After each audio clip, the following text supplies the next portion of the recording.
অল্প সময় বসো ইনশাআল্লাহ। গরমের মধ্যে হইতে পারে আল্লাহ তাআলা এই উসিলায় হাশরের ময়দানের কঠিন গরম থেকে আল্লাহ কি করবেন? হেফাজত করবেন। হাশরের ময়দানের যে কঠিন গরম, কেমন গরম? এই যে দুনিয়াতে গরমটা লাগতেছে, সূর্যটা কোথায় আছে জানো? সূর্যটা চতুর্থ আসমানে। সূর্যটা কোন জায়গায়?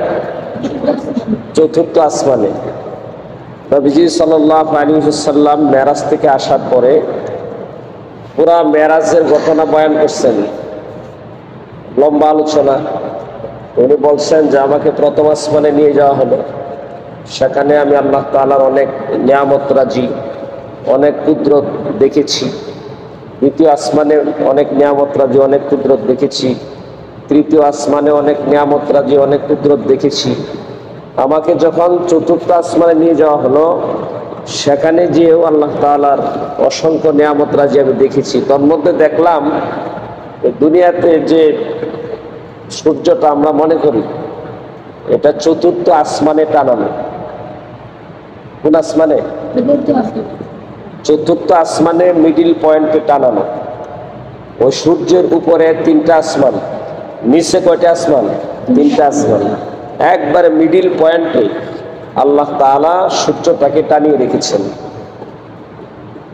এই সূর্যের 11টা মুখ আছে। কয়টা মুখ? 11টা মুখ। বাকি 10টা মুখ ফেরেশতাদের কন্ট্রোলে আছে। একটা মুখ এই দুনিয়াতে ফিরানো হয়েছে। আবার এই একটা মুখের উপর হাজার হাজার লক্ষ লক্ষ কোটি কোটি ছাউনি দ্বারা বেষ্টিত। তিনটা আসমান, আসমানগুলি বৈজ্ঞানিকরা বলছে যে গ্লাসের তৈরি। দুনিয়ার গ্লাস না, আল্লাহ পাকের কুদরতি গ্লাসের তৈরি। গ্লাসের এক পাশে লাইট মারলে অন্য পাশে যায় না আলোটা। সূর্যটা 11টা মুখ, 10টা মুখ ফেরেশতারা কন্ট্রোল করে রাখছে। একটা মাত্র মুখ এই দুনিয়ার জমিনে ফিরানো। ওই মুখের উপর আবার লক্ষ লক্ষ কোটি কোটি ছাউনি দ্বারা বেষ্টিত। আবার তিনটা আসমান ভেদ করে দুনিয়াতে সূর্যের আলোটা যদি একটু তীব্রতার সাথে লাগে, এসিও কাজ হয় না, মাথার চান্দি গিয়ে যায়, গরম হয়ে যায়। কিন্তু এই সূর্যটা হাশরের ময়দানে নবীজি সাল্লাল্লাহু আলাইহি ওয়াসাল্লাম বলেন কা মিকদারি মাইল, মাথার 1 মাইল সন্নিকটে চলে আসবে। অন্য বর্ণনায় আছে কা মিকদারি মিল। মিল অর্থ হচ্ছে সুরমাদানি শলা। হ্যাঁ, আমরা সুরমা লাগাই না চোখে? সুরমা লাগানো সুন্নত না? সুরমা লাগানোর জন্য যে শলাটা ব্যবহার করা হয়, এই শলাটা কয় মাইল লম্বা? কয় মাইল? 1 মাইল হবে না? আরে শলাটা, যে শলাটা দিয়ে আমরা সুরমা ব্যবহার করি, এই শলাটা কতটুকু? সামান্য না? নবীজি সাল্লাল্লাহু আলাইহি ওয়াসাল্লাম বলেন কা মিকদারি মিল, অর্থাৎ হাশরের ময়দানে সূর্যটা মানুষের মাথার সুরমাদানির শলা সম পরিমাণ সন্নিকটে চলে আসবে।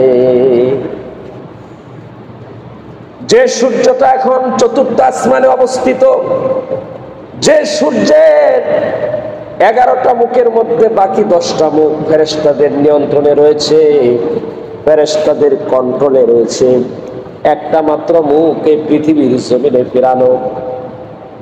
আবার ওই মুখটার উপর লক্ষ লক্ষ কোটি কোটি আল্লাহ পাকের কুদরতি ছাউনি দ্বারা বেষ্টিত।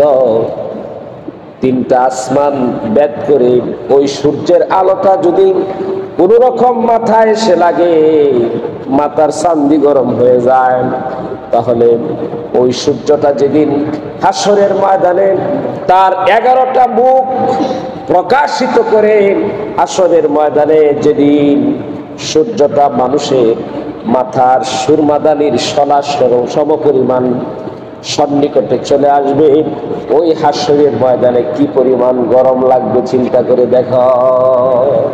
হইতে পারে আজকে এই গরমের মধ্যে যে তোমরা বসেছ, এই বসার উসিলায় আল্লাহ তাআলা হাসরের ময়দানের এই তীব্র গরম থেকে আল্লাহ তাআলা হেফাজত করতে পারেন কিনা?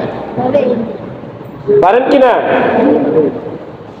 আল্লাহ তাআলা আমাদেরকে এই বসার উসিলায় হাসরের ময়দানে যেন এই সূর্যের তীব্রতা থেকে, সূর্যের গর্মি থেকে আল্লাহ তাআলা আমাদেরকে হেফাজত করে আল্লাহ পাকের কুদরতি ছায়ার নিচে যেন আল্লাহ তাআলা আমাদেরকে জায়গা করে দেয়। সকলে বলো আমিন। এবং এই বসাটা যেন নাজাতের উসিলা হয়। আল্লাহ পাক এই গরমের মধ্যে বসার কারণে তোমাদের গরম লাগতেছে না, কষ্ট লাগতেছে না, এই কষ্টের উসিলায় যেন আল্লাহ তাআলা জাহান্নামের আগুন থেকে আমাদেরকে হেফাজত করে। সকলে বলো আমিন। জাহান্নামের আগুন কেমন জানো? এই এখন যেরকম গরম লাগতেছে, জাহান্নামের আগুনের গরম, জাহান্নামের আগুনের তেজ কি এমন দুনিয়ার আগুনের মতো? জাহান্নামের আগুনের তেজ হলো দুনিয়ার আগুনের চেয়ে আরো 69 গুণ বেশি তেজ সম্পন্ন। জাহান্নামের আগুন দুনিয়ার আগুনের চেয়ে আরো 69 গুণ বেশি পাওয়ার। নাউজুবিল্লাহ জোরে বলে। দুনিয়ার আগুনের একটা স্বভাব হলো, দুনিয়ার আগুনের বৈশিষ্ট্য হলো, দুনিয়ার আগুন যদি কারো শরীরের মধ্যে লেগে যায় তাহলে প্রথমে শরীরের পশম পুড়ে শেষ হইলে তারপরে চামড়ার মধ্যে লেগে চামড়া পুড়ে যায়, চামড়া পুড়ে শেষ হলে গোশতের মধ্যে লাগে, গোশত পুড়ে যায়, গোশত পুড়ে শেষ হলে হাড্ডিতে যায় লাগে, হাড্ডি পুড়ে শেষ হলে তারপরে কলিজার মধ্যে যায় লাগে, এক পর্যায়ে লোকটা মারা যায়। দুনিয়ার আগুনের একটা পর্যায়ক্রম আছে, সবগুলি একসাথে কি করতে পারে না, উঠতে পারে না। একটা পুড়ে আরেকটা পুড়ে, একটা পুড়ে শেষ হইলে আরেকটা গিয়ে ধরে। কিন্তু জাহান্নামের আগুন এমন নয়। জাহান্নামের আগুন পর্যায়ক্রমে তোমাকে পোড়াবে না।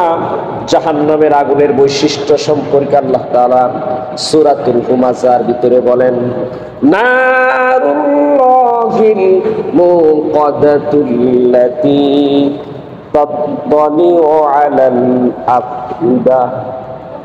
জাহান্নামের আগুনের বৈশিষ্ট্য হলো, জাহান্নামের আগুনের তেজ এমন, জাহান্নামের আগুন শরীরে লাগতে হবে না।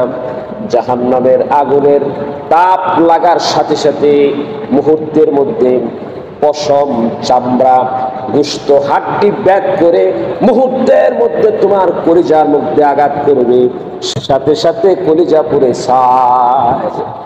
এটা হলো জাহান্নামের আগুনের বৈশিষ্ট্য। এখন এই জাহান্নামের আগুন থেকে কেমনে বাঁচবা? আজকের এই বসাটা জাহান্নামের আগুন থেকে বাঁচার উসিলা হইতে পারে কিনা?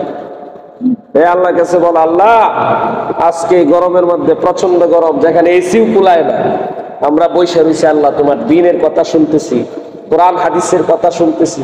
আল্লাহ তোমার মুহাব্বতে, কোরআনের মুহাব্বতে, দ্বীনের মুহাব্বতে আল্লাহ গরমের মধ্যে বসে আছি। আল্লাহ এই বসাকে উসিলা কইরা আল্লাহ তুমি জাহান্নামের কঠিন আগুন থেকে আমাদেরকে হেফাজত করো। সকলে বলো আমিন।